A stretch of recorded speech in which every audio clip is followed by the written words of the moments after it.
The only two times that nuclear weapons have ever been used in combat has been on Hiroshima and Nagasaki. But the question is why? Why did the United States, the country that before World War II wanted to remain neutral, be the only country in history to ever use nuclear weapons as a form of aggression in warfare?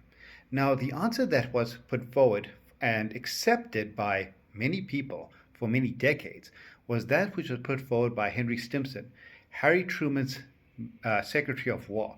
And he wrote to Harry Truman and told Harry Truman that in subsequent generations, we're going to be asked a number of difficult questions by future educators about why did we sacrifice nearly 200,000 people when you combine Hiroshima and Nagasaki.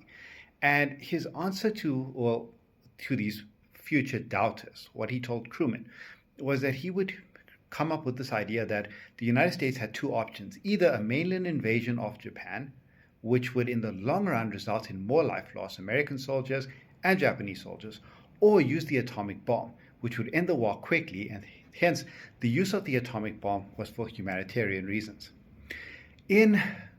After the Cold War came to an end, a lot of classified material became declassified, and the actual reason for the dropping of the atomic bomb was actually more controversial. Yes, ending the Second World War was one of the motivating factors, but the United States had actually intercepted Japanese messages that indicated that if the Soviets declared war on Japan, they would be willing to negotiate a surrender. And the moment the Soviets did this, the Japanese were willing to negotiate a surrender. So the whole idea that you either invade Japan or use the atomic bombs is not necessarily true. There were also other motivating factors. In the upcoming Cold War, a demonstration of the use of the atomic bomb would be a very powerful bargaining tool in dealing with Joseph Stalin. This is something that Truman and his advisors debated. Another reason was revenge for what the Japanese did to the Americans in Pearl Harbor. And another reason was just the costs of building the atomic bomb.